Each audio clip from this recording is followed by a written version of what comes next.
Hello दोस्तों, एक बार फिर से स्वागत करता हूं आप सभी को भारतीय मानचित्र की क्लास में। आज हम लोग भारतीय मानचित्र के अंतर्गत जो उत्तराखंड में उपस्थित 5 प्रयाग होते हैं, पंच प्रयाग जिसे कहा जाता है, उसके बारे में अध्ययन करेंगे।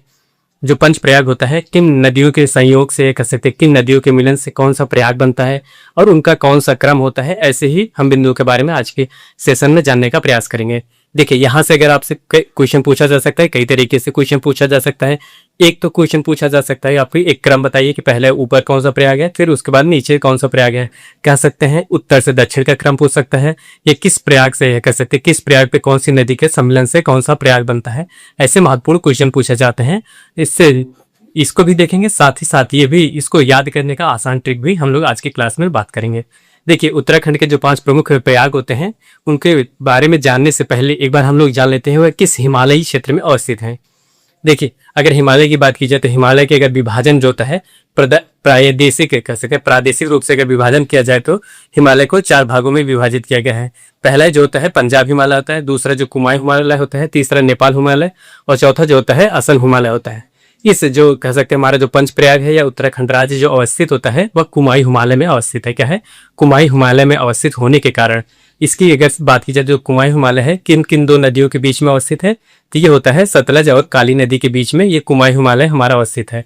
ये होता है हमारा जो कुमाऊं हिमालय होता है, या कह सकते हैं उत्तराखंड के बारे में संक्षिप्त थोड़ी सी जानकारी थी कि हमारा जो कह सकते हैं पंच प्रयाग अवस्थित है किस हिमालय में अवस्थित है। कभी कभार आपसे क्वेश्चन पूछा जा सकता है जो पंच प्रयाग होता है, पंच प्रयाग किस हिमालय में अवस्थित है। अगर हिमालय का प्रादेशिक विभाजन किया जाए तो वह किस हिमालय में अवस्थित है, तो होता है कुमाऊं हिमालय में अवस्थित है। और अगर आपसे क्वेश्चन पूछा जा सकता है कि कुमाऊं हिमालय जो होता है उसका कौन सी 2 नदी होते हैं जिसका सीमा निर्धारण करता है, एक सतलज नदी होती है, दूसरी काली नदी होती है। अब हम लोग अपने टॉपिक की तरफ आते हैं कि देखते हैं कि उत्तराखंड में जो 5 प्रमुख पंच प्रयाग होते हैं, किन नदियों के संयोग से या मिलन से इन कौन सा प्रयाग का निर्माण होता है। देखिए, अभी तो आपको सीधा सीधा नाम बता दिया जा रहा है, उसके बाद फिर बगल में आपको डायग्राम बना के बताया जाएगा कि कहाँ से कौन सी नदी का उद्गम होता है, उसके बाद किसके मिलने से कौन सा प्रयाग का निर्माण होता है। देखिए, आपको पहला बताया गया है, पहला जो होता है पर विशुद्ध प्रयाग क्या होता है। विशुद्ध प्रयाग होता है, विशुद्ध प्रयाग के मिलन कह सकते हैं। जो विशुद्ध प्रयाग होता है किन 2 नदियों के संयोग से होता है। एक तो होता है अलकनंदा, क्या होता है, अलकनंदा नदी होती है, दूसरी धौली गंगा होती है। ये जब 2 नदियां आपस में मिलती हैं तो आपका विशुद्ध प्रयाग जो होता है क्या होता है, विशुद्ध प्रयाग का निर्माण होता है। कौन सी 2 नदियां, एक अलकनंदा होती है, दूसरी धौली गंगा, ये 2 नदियां मिलती हैं तो विशुद्ध प्रयाग होता है। उसके बाद दूसरा हमारा जो प्रयाग बनता है नंद प्रयाग, उसके आप आएंगे दक्षिण की तरफ आते जाएंगे, उसके बाद नंद प्रयाग बनता है। नंद प्रयाग बात की जाए तो ये 2 नदियों जो अलकनंदा और नंदाकिनी है, क्या है, नंदाकिनी। आपको देखिए नंद प्रयाग जो होता है नंदाकिनी नदी याद रखिएगा, क्योंकि यहाँ पे एक महत्वपूर्ण बिंदु याद रखिएगा। देखिए, जो 5 प्रयाग होते हैं क्या है, जो 5 प्रयाग है, 5 प्रयाग में एक नदी कॉमन होती है। क्या होती है, एक नदी कॉमन होती है, वह नदी होती है अलकनंदा। क्या है, अलकनंदा जो ऐसी नदी होती है जो 5 नदियों में कह सकते हैं या 5 प्रयाग जो होते हैं उनमें वो उपस्थित होती है। इसी नदी में क्या होता है, जो अलकनंदा नदी होती है, अलकनंदा नदी में सभी नदियां जब मिलती है, कह सकते हैं पहले आपका धौली गंगा नदी मिली तो उसके बाद आपका विशुद्ध प्रयाग होना, विशुद्ध प्रयाग के बाद आप नीचे आएंगे धौली गंगा में ही नंदाकिनी नदी मिली, नंदाकिनी नदी मिली तो नंद प्रयाग बनता है। उसके बाद जब अलकनंदा में ही यहाँ पे अलकनंदा में ही पिंडारी जब नदी मिलती है, क्या है, पिंडारी जब नदी मिलती है तो आपका कौन सा प्रयाग बनता है, कर्ण प्रयाग। क्या होता है, पिंडारी नदी जब मिलती है अलकनंदा में तो वहां पे कर्ण प्रयाग बनता है। क्या है, कर्ण प्रयाग। याद करने के लिए देखिए, पिंडारी में भी आधा डा दिए गए हैं और कर्ण में डा दिया गया है, अड़ा दिए गए, क्या है, अड़ा दिए गए हैं, तो इससे आप याद कर सकते हैं। और अगला हमारा दिए गया है रुद्र प्रयाग। क्या है, रुद्र प्रयाग। यह है रुद्र प्रयाग जो होता है अलकनंदा और मंदाकिनी। क्या है, अलकनंदा और मंदाकिनी नदी क्या होता है, अलकनंदा और मंदाकिनी नदी का जब मिलन होता है तो इसमें कौन सा प्रयाग बनता है, रुद्र प्रयाग बनता है। कौन सा, रुद्र प्रयाग। और जो आखिरी प्रयाग होता है देव प्रयाग होता है। देव प्रयाग में कौन सी 2 नदियों के संयोग से हमारा देव प्रयाग बनता है, जिसके बाद के जल अलकनंदा और भागीरथी जब नदी मिलती है, क्या है, अलकनंदा और भागीरथी जब नदी मिलते हैं तो हमारा देव प्रयाग बनता है। क्या है, देव प्रयाग बनता है। ये हमारा 5 प्रयाग होते हैं। एक बार फिर से याद रखिएगा, विष्णु प्रयाग से अलकनंदा और धौली गंगा नदी बचती है। नंद प्रयाग में जो बात की जाए तो अलकनंदा और नंदाकिनी नदी मिलती है। कर्ण प्रयाग की बात की जाए तो अलकनंदा और पिंडारी नदी मिलती है। रुद्र प्रयाग की बात की जाए तो अलकनंदा और मंदाकिनी नदी मिलती है। देव प्रयाग की बात की जाए तो अलकनंदा और भागीरथी नदी मिलती है। अब इसको हम लोग मानचित्र में देख लेते हैं। अब इसमें हम लोग देखेंगे कि कौन सी नदी का किस तरफ से मिलती है, कि दाहिनी तरफ से आती है, बाईं तरफ से। देखिए, उत्तराखंड में आपने सुना होगा जो बद्रीनाथ धाम होता है, क्या होता है, बद्रीनाथ धाम के पास एक होता है संतोपत ग्लेशियर। क्या होता है, यहाँ पे लिखिएगा संतोपत। देखिए, संतोपत ग्लेशियर है, संतोपत ग्लेशियर या हिमालय कह लीजिए। क्या होता है, ये संतोपत ग्लेशियर जो होती है, संतोपत ग्लेशियर के पास से क्या होते हैं, संतोपत ग्लेशियर जो होती है इसके पास से दो नदियां निकलती हैं। क्या होती हैं, इसके पास से दो नदियां निकलती हैं। कौन कौन सी दो नदियां होती हैं? एक तो यहाँ से देखिए, यहाँ होगी एक, मान लेते हैं धौली गंगा। कौन सी? धौली गंगा, धौली गंगा। और दूसरी जो होती है, यहाँ पे हम मान लेते हैं दूसरी जो नदी होती है, दूसरी नदी होती है विष्णु गंगा। कौन होती है? विष्णु गंगा, विष्णु गंगा।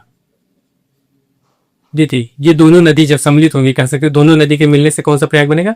ये दोनों जब नदी मिलती है तो विष्णु प्रयाग बनता है। क्या होता है, ये दोनों नदी मिलते हैं, यहाँ पे देखिए गया, ये दो नदी मिलेंगी तो यहाँ बनेगा विष्णु प्रयाग। कौन सा? विष्णु प्रयाग, विष्णु प्रयाग। याद रहे, विष्णु प्रयाग। जब यहाँ से देखिए धौली गंगा और विष्णु गंगा कह सकते हैं, जो दो नदी है, संतोपत जो ग्लेशियर होती है, जो बद्रीनाथ में अवस्थित संतोपत ग्लेशियर से दो नदियां निकलती हैं। वे दो नदियां, एक तो धौली गंगा होती है, दूसरी विष्णु गंगा होती है। इन दो नदियों के सहयोग से, कह सकते हैं मिलन से, एक हमारा प्रयाग बनता है जो होता है विष्णु प्रयाग। क्या होता है? विष्णु प्रयाग होता है। विष्णु प्रयाग के बाद जब ये नदियां आगे जाती हैं, अब ये नदी आगे की तरफ आ रही है। अब यहाँ पे देखिए, यहाँ हो गया ये विष्णु प्रयाग हो गया। अब हमारा दूसरा प्रयाग है नंद प्रयाग। अब क्या होता है, यहाँ पे नंद प्रयाग बनेगा, उसके उत्तर में आएंगे, उसके उत्तर में आएंगे तो नंद प्रयाग बनेगा। नंद प्रयाग में आपकी कौन सी नदी है? यहाँ पे देखिए नंद प्रयाग में ये आएगी आपकी नंदाकिनी नदी। कौन सी? ये नंदाकिनी नदी लिख लीजिएगा, नंदाकिनी, नंदाकिनी नदी। और आपकी ये नदी जो कह सकते हैं, ये वाली नदी क्या है?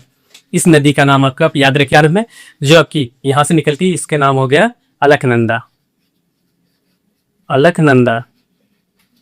अब एक चीज आपको याद रखिएगा, यहाँ से आपके लिए एक महत्वपूर्ण बिंदु ये होता है, जब दो समान नदियां होती है, क्या होती है? जब दो नदियां समान रूप से होती है, कहते हैं जिनका क्षेत्रफल भी, कह सकते हैं क्षेत्रफल बहाव जो होता है, क्या होता है? क्षेत्रफल बहाव और जल स्तर दोनों समान होता है, तो वे नदियों के, दो नदियों के जब सम्मिलित रूप से, तो उस नदी का दूसरा नाम होगा, क्या होता है? जैसे इसने धौली गंगा और विष्णु गंगा जो दो नदियां थी, इन दोनों नदियां आपस में जब मिलती है तो उनका अलग नाम बन जाएगा। क्या होता है? दूसरा नाम रखा जाएगा। तो दूसरा नाम क्या रखा गया? उसका नाम रखा गया अलकनंदा। क्या होता है? यहाँ से देखेंगे इस नदी का क्या नाम हो गया? इस नदी का नाम होता है अलकनंदा नदी। क्या होता है? ये नदी अब अलकनंदा नदी के नाम जाएगी। अलकनंदा नदी में जब नंदाकिनी गिरती है, क्या होता है? नंदाकिनी नदी गिरती है तो यहाँ बनता है, क्या होता है? यहाँ कौन सा प्रयाग बनेगा? यहाँ बनता है आपका नंद प्रयाग। क्या है? नंद प्रयाग, याद रखिएगा, नंद प्रयाग। क्या है? ये आपका यहाँ पे नंद प्रयाग बनता है। देखिए फिर उसके आगे की बात करें, उसके आगे अब यहाँ पे देखिए, यहाँ पे ये आएगी कि दूसरा जो प्रयाग, तीसरा हमारा प्रयाग कौन सा है? कर्ण प्रयाग। क्या है? कर्ण प्रयाग की बात की जाती है। यहाँ से एक नदी आएगी, कौन सी नदी आएगी? पिंडारी नदी। यहाँ पे लिखिएगा पिंडारी। क्या है? पिंडारी नदी जब मिलती है, किसमें मिलेगी? आपको पहले बताया कि अलकनंदा जो नदी होती है, अलकनंदा नदी में जब पिंडारी नदी मिलेगी तो आपका कौन सा प्रयाग होगा? तब आपका होगा कर्ण प्रयाग, कर्ण प्रयाग। अब आपके मन में एक सवाल ये उत्पन्न हो रहा होगा कि जैसे अभी तो आपने बताया कि जब दो सम्मिलित कह सकते हैं, दो समान रूप से प्रवाहित होने वाली, जिसका जल स्तर भी समान हो, वे जब दो नदियां आपस में मिलती हैं तो उन दो नदियों का नाम अलग रख दिया जाता है। क्या होता है? उन दो नदियों के सम्मिलित रूप से उस नदी का नाम दूसरा रखा जाता है। जबकि यहाँ से देखेंगे आप, जो नंदाकिनी होती है, अलकनंदा नदी होती है, दोनों तो सम्मिलित होते हैं, लेकिन उन दोनों में से एक नदी का नाम क्यों रखा जाता है? इसका कारण ये होता है, देखेंगे जो अलकनंदा नदी होती है, क्या होती है? अलकनंदा नदी होती है, इसका जल स्तर होता है और जो गहराई होती है, क्या होता है? जो नदी जितनी गहरी रहेगी उसमें ये सब कह सकते हैं नदी जो होती है, इन सब नदी इसमें जो अलकनंदा नदी है इसमें आके गिर रही है, क्या है? उसी में समाहित हो रही है। क्या है? इसके बाद जो नंदाकिनी नदी, इसके बाद यहाँ से इस नदी का कोई भी उद्गम कह सकते हैं, या कह सकते हैं कोई भी इसका वजूद नहीं रह गई। अलकनंदा नदी यहाँ पे आके गिर जा रही है, समझ लीजिए। जब गिर जा रही है तो बाकी जो उसके अवशेष होंगे वही रहेंगे। इसी वजह से इसका जो अलकनंदा नदी है, इसी के नाम से ये नदी प्रवाहित हो रही। आप कह सकते हैं ये नदियां जो होती हैं एक हैंगिंग वैली की तरह जो नहीं होती, हैंगिंग वैली, लटकती हुई घाटी की तरह जो नदियां रहती हैं, वही कार्य ये अलकनंदा नदी हो गई, पिंडारी नदी हो गई, मंदाकिनी हो गई और भागीरथी नदी हो गई, यही सब कार्य कर रहे। क्योंकि इस नदी जो अलकनंदा नदी होती है, अलकनंदा नदी की गहराई काफी अधिक होती है। जिस नदी की गहराई अधिक होगी वही नदी आगे कहता है आगे तक प्रवाहित होती रहेगी। जबकि इन सब का जलस्तर की बात कीजिए, जलस्तर ऊंचा होता है। जबकि जब जलस्तर, जिस नदी का जलस्तर ऊंचा रहेगा और जो दूसरी नदी रहेगी तो उसी में जाके उसका जल का प्रवाह होगा या प्रवाह होगा, या कह सकते हैं उसी में वह विलीन हो जाएगी। इसी वजह से आगे आपकी जो होती है अलकनंदा नदी ही प्रवाहित होती है। इसी वजह से इनका नाम परिवर्तन नहीं किया जा रहा है, कि जो हर समय अलकनंदा ही नाम से चलता है। अब अगला हमारा जो होता है, अगला प्रयाग कौन सा बनेगा? अगला प्रयाग देखिए, यहाँ पे कर्ण प्रयाग के बाद रुद्र प्रयाग आएगा। अब रुद्रप्रयाग के लिए कौन सी नदी मिलेगी, यहाँ से आएगी नदी, क्या होती है, यहाँ से एक नदी यहाँ पे सम्मिलित होगी, या कह सकते हैं उसका मिलन होगा। वह नदी कौन सी होती है, मंदाकिनी नदी यहाँ पे मिलेगी। यहाँ पे लिखिएगा मंदाकिनी नदी। मंदाकिनी क्या होता है, मंदाकिनी नदी, ये होता है मंदाकिनी नदी। मंदाकिनी नदी जब मिल गई अलकनंदा में, क्या होता है, मंदाकिनी नदी अलकनंदा में मिलेगी तो कौन सा प्रयाग होगा, यहाँ पे रुद्रप्रयाग। रुद्रप्रयाग याद रखिएगा। अब रुद्रप्रयाग के बाद अब हमारा जो आखिरी प्रयाग होता है देवप्रयाग। क्या होता है, देवप्रयाग होता है। देवप्रयाग के लिए यहाँ से देखिए एक आएगी भागीरथी नदी, कौन सी, भागीरथी। और भागीरथी की बात की जाए, जो भागीरथी होता है, भागीरथी की यहाँ पे लिखिएगा भागीरथी नदी। क्या होता है, ये लिखिएगा भागीरथी नदी। भागीरथी नदी, भागीरथी नदी यहाँ पे क्या सा प्रयाग बना है, यहाँ पे बना देवप्रयाग। देवप्रयाग। अब यहाँ से एक नया ट्विस्ट आएगा, क्या होता है, जो भागीरथी होती है और अलकनंदा, क्या होता है, भागीरथी नदी और अलकनंदा नदी जब आपस में सम्मिलित होते हैं तो उसके बाद इस नदी का नाम परिवर्तन हो जाता है, या इस नदी का नाम परिवर्तित हो जाता है। इसके बाद ये गंगा नदी से, गंगा नाम से प्रवाहित होने लगती है। गंगा नाम से प्रवाहित क्यों होती हैं, क्योंकि जो अलकनंदा होता है, या कह सकते हैं अलकनंदा जो होती है वो अब कह सकते हैं पर्वतीय क्षेत्र से धरातल क्षेत्र पे आएगी। जब कोई नदी पर्वतीय क्षेत्र से धरातल के क्षेत्र पे आएगी तो उसका जो होता है विस्तार हो गया, क्या होगा, विस्तार होता चला जाएगा। जैसे जैसे आप कह सकते हैं स्तर पाएंगे या जमीन पाएंगे तो वो नदी का धीरे धीरे कह सकते हैं कटाव धीरे धीरे कम होता रहेगा, तो उसका जो क्षेत्रफल होता है क्षेत्रफल बढ़ता जाएगा, और मतलब काफी लंबे एरिया में प्रवाहित होने लगेगी। और जबकि जो प्रवाहित होती है पर्वतीय नदी होती है वे एक ऊंचाई से कह सकते हैं प्रवाहित होती है, तो काफी तेज उसमें धारा होती है। जब वो मैदानी क्षेत्र में पड़ती है, प्रवाहित होना प्रारंभ होती है, तो उनका जो प्रवाह होता है वह धीमी गति से हो जाता है। इसी वजह से जो अलकनंदा होती है देवप्रयाग में, इसका प्रवाह जो होता है धीमा हो जाता है। क्या होता है, जब धीमा हो जाता है, धीमे का मतलब उसका जल स्तर कह सकते हैं और वह मृदा के संपर्क में है। और जो भागीरथी नदी होती है, भागीरथी नदी भी उसी कह सकते हैं उसी स्तर से प्रवाहित होती है। तो इन दो नदियों के जब मिलन हो जाता है, दो नदी जब ये भागीरथी नदी और उसके बाद ये अलकनंदा नदी आपस में सम्मिलित हो जाती हैं, तो आगे चल के इस नदी का नाम गंगा नदी से ये प्रवाहित होना प्रारंभ हो जाती हैं। अब आपको ये प्रयाग होता है याद रखिएगा, सबसे उत्तर में कौन सा है, विष्णु प्रयाग, उसके बाद आता है नंद प्रयाग, फिर उसके बाद कर्ण प्रयाग, फिर रुद्रप्रयाग, फिर देवप्रयाग।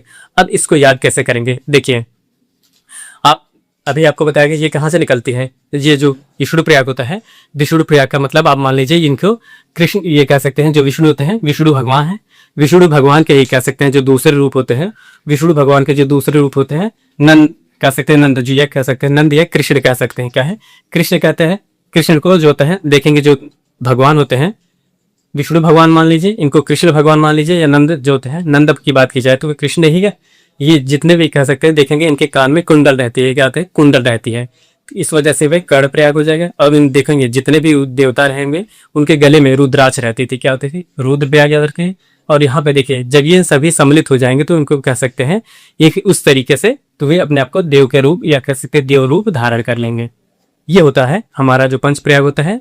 उत्तराखंड में उससे पांचों प्रयाग होते हैं, उनको याद करने के भी आसान तरीके होते हैं, और कौन सा प्रयाग किस क्रम में अवस्थित होता है इनके बारे में भी आप जान लेंगे हैं।